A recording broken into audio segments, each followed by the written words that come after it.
Hello বন্ধুগণ, brand new ভিডিওতে আপনাকে স্বাগতম। আজকের ভিডিওটা খুবই গুরুত্বপূর্ণ, কারণ এই কন্টেন্টটা না দেখলে আপনি প্রিন্স সিনেমাটা ঠিকভাবে বুঝতে পারবেন না। তো শুরুতেই একটা ছোট্ট update. Prince once upon a time in Dhaka ব্লাস্টের পর আবার নতুন একটা টিজার রিলিজ করেছে, যেটার নাম teaser 2 prince must mode. Shakib খানের নতুন লুক ডেফিনেটলি আলাদা, কিন্তু এটা নিয়ে এখন বেশি কথা না বলে চলুন মেইন কন্টেন্টে ঢুকে পড়ি। প্রিন্স সিনেমার দৈর্ঘ্য প্রায় 2 ঘন্টা 29 মিনিট। স্ক্রিন প্লে দুইটা ভাগে ভাগ করা, চ্যাপ্টার 1 রাইজিং অফ প্রিন্স এবং chapter 2 once upon a time in Dhaka. শুনতে ভালো লাগলেও এক্সিকিউশনে অনেক সমস্যা। ওয়ার্ল্ড বিল্ডিং সবচেয়ে বড় সমস্যা। একটা সিনেমার সবচেয়ে গুরুত্বপূর্ণ জিনিসটা কি? World building. আপনি যে জগৎটা দেখাচ্ছেন দর্শককে সেটা বিশ্বাস করাতে পারছেন কি না, সেটাই আসল কথা। যদি দর্শক বিশ্বাসই না করে তাহলে সে সিনেমা ঢুকবে না, ইমোশন ফিল করবে না। ডিজাইন, শেপ, লজিক সবকিছু আলাদা, কিন্তু প্রিন্সে একই হয়েছে। ঢাকা দেখানোর চেষ্টা করেছে কিন্তু দেখাচ্ছে কলকাতা। বারবার গুলশন বলা হচ্ছে, কিন্তু রাস্তাঘাট দেখে বোঝা যাচ্ছে এটা ঢাকার না। এতে করে পুরো ইলিউশন ভেঙে যায়। বাজেট বনাম আউটপুট। প্রডিউসারের মতে বাজেট ছিল প্রায় 12 কোটি টাকা।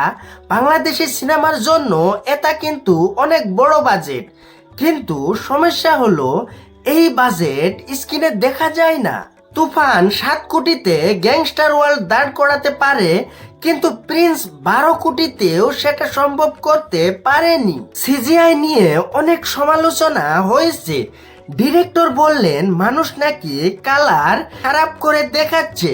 ঠিক আছে, ধরে নিলাম, কিন্তু আমার প্রশ্ন হলো যদি সব ঠিকঠাক থাকে তাহলে পরে সিনগুলো চেঞ্জ করা হলো কেন?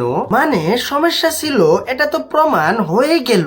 ডিরেকশন ও টেকনিক্যাল সমস্যা। সিনেমাটোগ্রাফার হিসাবে আনা হয়েছিল অমিত রায়কে, কিন্তু ফাইনাল আউটপুট দেখে মনে হয়েছে কোনো ক্লিয়ার ভিশন ছিল না। ফ্রেমিং সস্তা লেগেছে, কনসিস্টেন্সি নাই। শোনা যায় উনি পুরো শুটিং এ ছিলেন না, দেখে সেটা বিশ্বাস করতেও সমস্যা হয় না।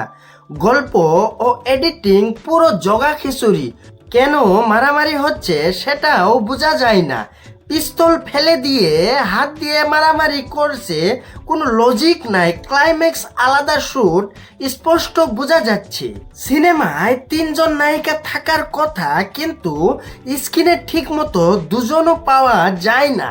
প্রিন্স হতে পারতো নেক্সট লেভেলের একটা সিনেমা, কিন্তু হয়েছে কি? কনফিউজিং গল্প, দুর্বল ওয়ার্ল্ড বিল্ডিং, বাজেটের অপচয়, টেকনিক্যাল ব্যর্থতা। ফাইনালি এটা একটা মিস অপরচুনিটি। আপনার মতামত কি কমেন্টে জানাবেন। ভিডিও ভালো লাগলে লাইক, শেয়ার, সাবস্ক্রাইব করতে ভুলবেন না। আমি আবার আসছি নতুন একটা কন্টেন্ট নিয়ে। ততক্ষণ পর্যন্ত ভালো থাকুন।